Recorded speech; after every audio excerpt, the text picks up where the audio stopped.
శ్రీ గురుభ్యో నమః. హరి ఓం. అందరికీ నమస్కారం. గోప్త్రి ఇది అమ్మవారి 2 అక్షరాల నామం. ఇది 266వ నామం.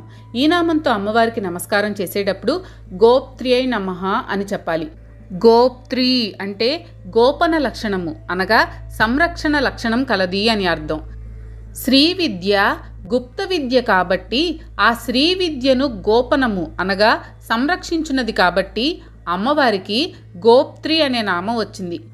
పంచభూతాత్మకమైన ప్రపంచాన్ని రక్షించేది కనుక గోప్త్రి అన్న నామం అమ్మవారికి వచ్చింది. బ్రహ్మ ఏ వస్తువును చేసినా, వ్యక్తిని సృష్టించినా ఆ వస్తువులలోనూ వ్యక్తులలోనూ తాను ఉండిపోతాడు. అయినప్పటికీ ఆ వస్తువును చూసే వ్యక్తికి ఆ వస్తువు యొక్క నామరూపాలు మాత్రమే దక్కేట్టుగా చేసి లోపల ఉన్న పరబ్రహ్మను దాస్తుంది. ఈ గోపన లక్షణం ఉండబట్టి అమ్మవారికి గోప్త్రి అనే నామం వచ్చిందని చెప్పవచ్చు. మొత్తానికి ఈ నామానికి ఈ రకంగా అర్థాలు చెప్పుకోవచ్చు. గోపన లక్షణం కలది అని, శ్రీ విద్యను గోపనము చేయునది అని, ప్రపంచమును రక్షించునది అని, ప్రపంచమునందలి జీవ వస్తు సముదాయంతో వాటి నామరూపాలు మాత్రమే తెలియనట్లు చేసి వాటి అందలి పరబ్రహ్మను గోపనము చేయునది అని అర్థాలుగా చెప్పుకోవచ్చు. శ్రీమాత్రే నమః.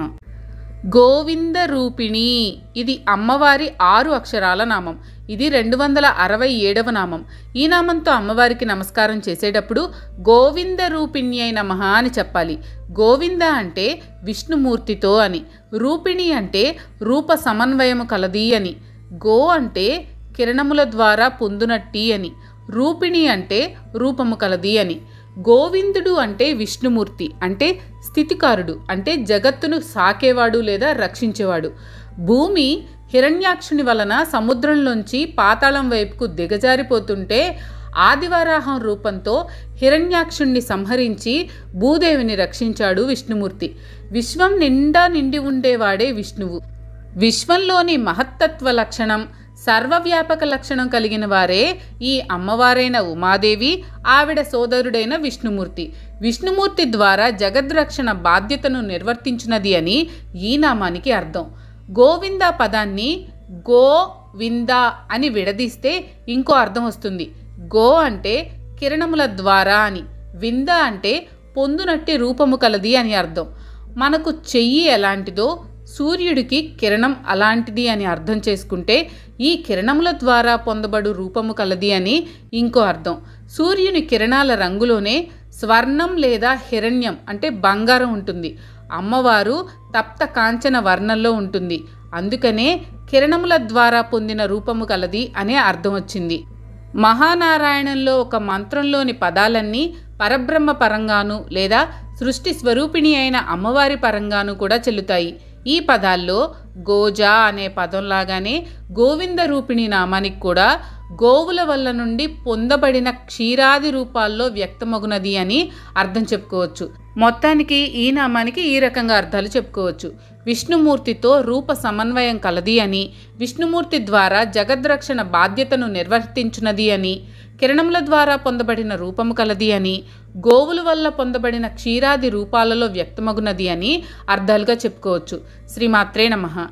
సంహారిణి ఇది అమ్మవారి 4 అక్షరాల నామం. ఇది 268వ నామం. ఈ నామంతో అమ్మవారికి నమస్కారం చేసేటప్పుడు సంహారిణ్యై నమః అని చెప్పాలి. సంహారము అనే పదానికి చక్కగా పక్కకు తొలగించుట లేదా చక్కగా కూర్పు చేయుట అనేదే అసలైన అర్థం. అంతేకాని చంపడం అని కాదు అర్థం. ఋతు సంహారము, వేణి సంహారము అనే సమాసాలకు విడిగా ఉన్న ఋతువులను కూర్పు చేయుట, విడివడిన కేశములను ముడిగా కూర్పు చేయుట అని అర్థం. సంహారానికి ఈ చంపుట అనే అర్థం ఎలా వచ్చి ఉండాలంటే మొదట ప్రక్కకు తొలగించుట అనే అర్థం నెట్టడంగాను, ఆ నెట్టడం తన్నడంగాను మారుతూ చివరకు సంహారము అంటే చంపడం అనే అర్థం స్థిరపడిపోయింది. సంహారము అంటే లోపలకు ఉపసంహరించుట అనే అర్థంలో, వేణి సంహారము అంటే విడిగా ఉన్న కురులను ముడిలోనికి లీనం చేయుట అని అర్థం చెప్పుకోవాలి. ఇక్కడ లీనము అనే పదం ఎలా వాడబడిందో అలాగే ప్రళయంలో కూడా సమస్త వస్తు జీవజాలం నీళ్లల్లో కరిగి ఉన్న లవణాలలాగా లీనమై ఉంటాయి తప్పితే నశించవు. నీళ్ల ద్రావణాన్ని వేడి చేస్తే ఏ లవణానికి ఆ లవణం వేరైనట్లు ప్రళయం తర్వాత వచ్చే సృష్టిలో సమస్త వస్తు జీవజాలం బయటకు వ్యక్తమవుతుంది. ప్రళయకాలంలో సమస్త వస్తు జీవజాలాల్ని చక్కగా తన లోనికి ఉపసంహరణ గావించి లీనము చేసుకున్నది అని ఈ నామానికి అర్థంగా చెప్పుకోవచ్చు. శ్రీమాత్రే నమః. రుద్రరూప, ఇది అమ్మవారి 4 అక్షరాల నామం. ఇది 269వ నామం. ఈ నామంతో అమ్మవారికి నమస్కారం చేసేటప్పుడు రుద్రరూపాయ నమః అని చెప్పాలి. రుద్ర అంటే రుద్రుని యొక్క అని, రూప అంటే రూపు దాల్చినది అని. రుద్రులు 11 మంది ఉంటారు. వీళ్లనే ఏకాదశ రుద్రులు అంటారు. వీళ్ళు రోదసిలోని స్పందనాత్మక లోకానికి అధిపతులు. ఆకాశం శబ్దగణుకం కాబట్టి నాదము కూడా వీరికి సంబంధించిన లక్షణమే. అన్ని శబ్దాలు ఓంకార నాదంలోనికి లీనమైనట్లే ప్రళయంలో సమస్త వస్తు జీవజాలాల్ని తమలోనికి లీనం చేసుకునే లక్షణం వీరికుంటుంది. ఈ లక్షణంతోనే అమ్మవారు ఈ రుద్రరూపం దాల్చి లయకారకత్వాన్ని నిర్వహిస్తుంది. ఆదిశంకరులు సౌందర్య లహరిలో అమ్మవారిని పురమదితుహు ఆహో పురుషిక అని అన్నారు. అంటే అమ్మవారు పురరిపుడైన శివుని అహంకార స్వరూపిణి అని ఒక అర్థం. శివునికి గర్వకారణమైన రూపం అని ఇంకొక అర్థం. శివుని స్వరూపం లేదా సాక్షాత్తు తన రూపం అని మరొక అర్థం. మొత్తం మీద ఈ నామానికి ఈ రకంగా అర్థాలు చెప్పుకోవచ్చు. రుద్రునిగా రూపు దాల్చినది అని, నాదరూపిణి అని, రుద్రుని స్వరూపము అని అర్థాలుగా చెప్పుకోవచ్చు. శ్రీమాత్రే నమః. తిరోధానకరి, ఇది అమ్మవారి 6 అక్షరాల నామం. ఇది 270వ నామం. ఈ నామంతో అమ్మవారికి నమస్కారం చేసేటప్పుడు తిరోధానకర్యై నమః అని చెప్పాలి. తిరోధాన అంటే మరుగుపరుచుటను అని, కరి అంటే చేయునది అని. ప్రళయ స్థితిలో సమస్త వస్తు జీవజాలము సృష్టి నుండి ఉపసంహరింపబడి వదిగి ఒకచోటే కూర్పు చేయబడి చైతన్యరహితంగా ఉంటే చైతన్య స్వరూపురాలైన అమ్మవారు మళ్ళీ వాటిలోకి బీజరూపంలో వాటి కారణ శరీర చైతన్య శక్తిగా ఉండి సృష్టి సమయం వచ్చే వరకు వాటిని తన కుక్షిలో నిక్షిప్తంగా ఉంచి రక్షించే కృత్యాన్ని తిరోధానము అంటారు.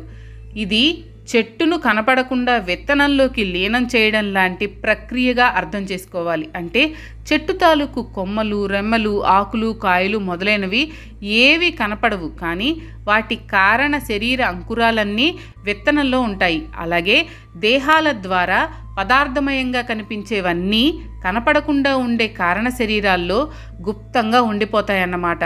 కారణమయ శరీరాలను మరుగుపరుచునది అని ఈ నామానికి అర్థంగా చెప్పుకోవచ్చు. శ్రీమాత్రే నమః. మీకు కనుక ఈ వీడియో నచ్చినట్లయితే లైక్ చేయండి. అలాగే మీ ఫ్యామిలీ అండ్ ఫ్రెండ్స్ కి షేర్ చేయండి. ఛానల్లో కొత్త నోటిఫికేషన్స్ కోసం సబ్స్క్రైబ్ చేయండి. అలాగే పక్కనే ఉన్న బెల్ ఐకాన్ ని ట్యాప్ చేయండి.